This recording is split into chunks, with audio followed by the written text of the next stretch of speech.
Greetings to everyone. I am Renalyn Arredandawa and I belong to group Priso. Today I will share a subtopic in Chapter 1, Basic Concept in Assessment of Learning. The subtopic is Purposes and Functions of Assessment.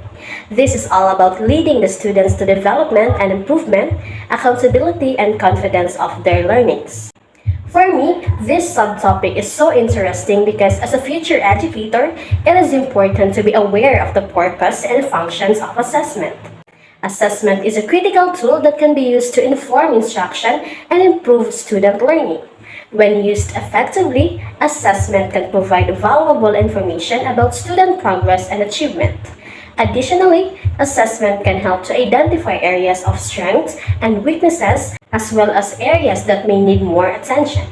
By understanding the purposes and functions of assessment, we, future educators, can ensure that assessment is used effectively to improve student learning and achievement. Hello guys, I am Mary Jane Imawan and I belong to group Priso. Today, I will share a subtopic in Chapter 2, Principles of High Quality Classroom Assessment. The subtopic is Productive Use of Test. This is all about learning analysis of students in the classroom. We all know that tests should be designed to determine what students do not know so that the teacher can take appropriate actions. For me, this subtopic is so interesting because as a future educator, surely it will help my students to restore their knowledge and will help them grow more as responsible students. Moreover, productive use of tests allows students to seek help where I can address areas that may need more attention. By doing so, it will enable students' progression and improvement.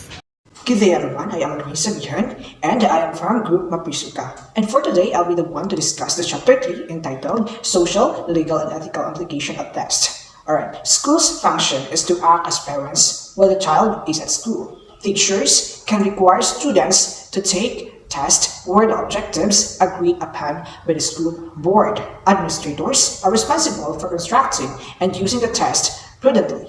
Factors considered to observe the right to privacy. Of course, number one, we have purpose of testing. Second, relevance of information. Third, informed consent. And fourth, confidentiality. Further, an ethical testing principle, educators must essentially observe number one, confidentiality, where learners must have the right to know their test result, the purpose, readily understandable, and oriented toward the immediate testing. Second, test security. No standardized test should be unsecured. Third, test scores and interpretation must only be qualified for students who are available. And last, test publication must provide a handbook and manual effectively. Hi guys, I am Helena May Lorazan Candido and I belong to group Mapriso. Today, I will share to a subtopic in Chapter 4, Factors Influencing Test Construction and Test Performance. The subtopic is Extraneous Factors that Influence Test Performance. This is all about examining the various factors that can affect the test performance of an examinee in order to obtain the best and highest level of performance. For me, this subtopic is so interesting because it allows us to know the significance of doing testing and how the factors bring impact to the students' academic performance and assist them in overcoming some of the difficulties encountered in this area.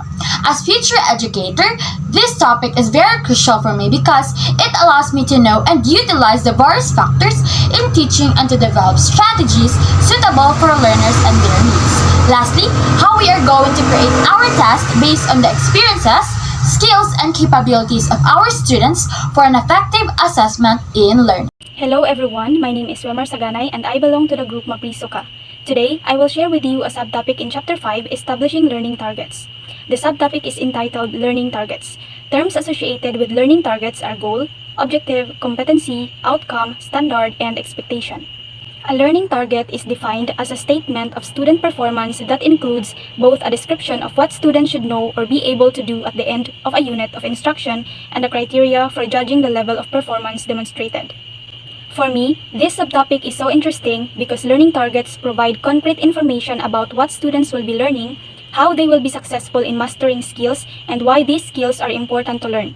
These three things combined not only help ensure success in each student's learning, but they also help students take ownership over their learning. This subtopic is important for all future educators because it assists and guides teachers on what and how to teach in order for students to understand what they are supposed to learn during the lesson. Teachers use learning targets for each student to develop knowledge and skills by the end of a class, unit, project, or even a course. As a future educator, it is important to know that quality learning targets should be clear, accessible, foundational, and valuable for each student. That would be all. Thank you for listening. Have a good day and God bless.